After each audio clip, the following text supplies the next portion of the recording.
کہ کل آؤ گے نا میرے پاس جتنے اعمال لے کر، اس کو بھی میں ایسی راکھ بناؤں گا، اس کا وزن میں کل قیامت کے دن نہیں کروں گا، کل قیامت کے دن بھی مشرک کے پلے کچھ نہیں بچے گا۔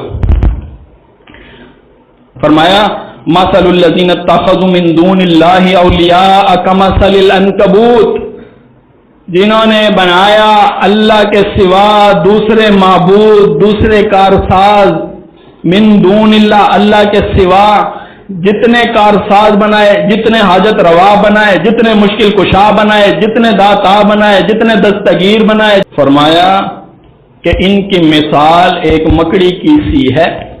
اتخذت بیتا، مکڑی بھی ایک گھر بناتی ہے، وَإِنَّ أَوْهَنَ الْبُيُوتِ لَبَيْتُ الْعَنْكَبُوتِ، سب گھروں میں کمزور ترین گھر مکڑی کا گھر ہوتا ہے۔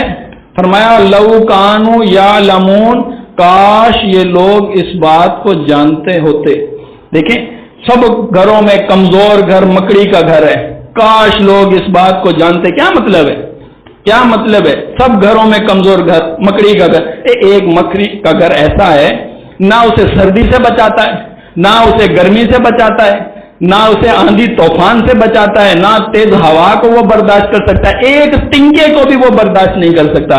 مکڑی کے جالے میں ایک تنکا بھی مار دے تو اس کا گھر ختم ہو جاتا ہے۔ فرمایا مشرک کی مثال ایسے ہی ہے، مشرک بھی ایک گھر بناتا ہے، ایک دلیل بناتا ہے، گھر کی مثال دلیل کی مانی دے۔ فرمایا مشرک بھی ایک دلیل بناتا ہے اور ساری دلیلوں میں کمزور ترین دلیل مشرک کی دلیل ہوتی ہے، بہت ضعیف ہے، شیطان کا مکر بہت ضعیف ہے، بہت بودا ہے۔